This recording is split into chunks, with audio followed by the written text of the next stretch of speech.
ময়মনসিংহ থাকে, এই জায়গায় গেছেন কখনো? আপনাদের মতো ময়মনসিংহের 80% মানুষ এখন এই জায়গার নামই জানে না।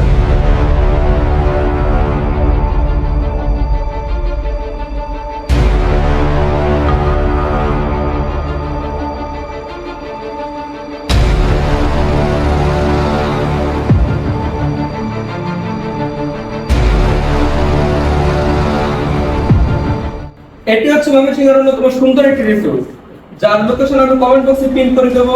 তো চলুন আর কথা না বাড়িয়ে এই জায়গাটা এক্সপ্লোর করি।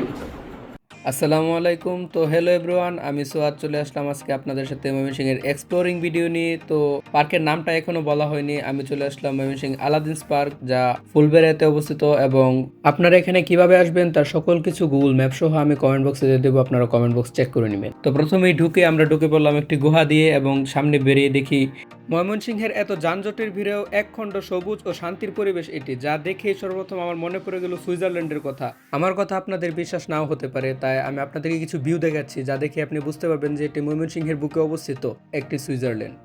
সুইজারল্যান্ড মানে যে শুধু প্রাকৃতিক সৌন্দর্য এমন কোনো কথা নেই, এখানে রয়েছে সুইমিং পুল এবং বাচ্চাদের জন্য রয়েছে প্রচুর পরিমাণে রাইড।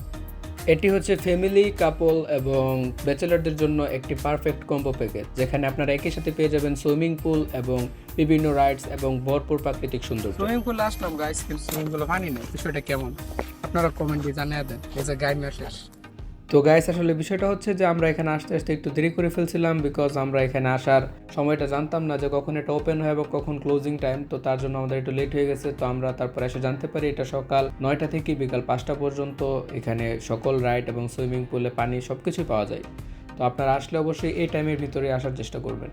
তো আশা করি গাইজ সবার কাছে আমার ভিডিওটা ভালো লাগছে। তো ভালো লাগলে আমার পেজটাকে ফলো করে দিবেন এবং ভিডিওটাকে একটা লাইক করে দিবেন এবং কমেন্টে জানাবেন আপনাদের মতামত। তো সবাই ভালো থাকেন, সুস্থ থাকেন। আল্লাহ হাফেজ, আসসালামু আলাইকুম। দেখা হবে আবার নতুন কোনো ব্লগে।